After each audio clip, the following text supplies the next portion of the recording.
அது ஃப்ரெஞ்ச் பாடசாலை, அது கொளிச்சுன்னு சொல்கிறது. அது என்ன கொளிச்சுன்னா சந்தூரின் கொளிச்சு.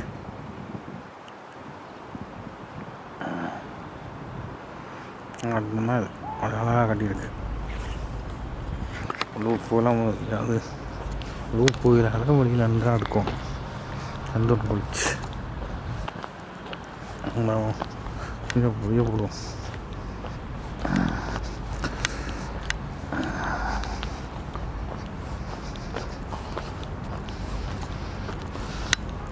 ஸ்கூல் அந்த ஸ்கூல் முன்பகுதி அது பெரிய இடமில்ல, நல்லா நல்லா பழைய ஆட்டங்களாக இருக்குது, நல்லா புது கட்டமாக இருக்குது. நான் குளிச்சு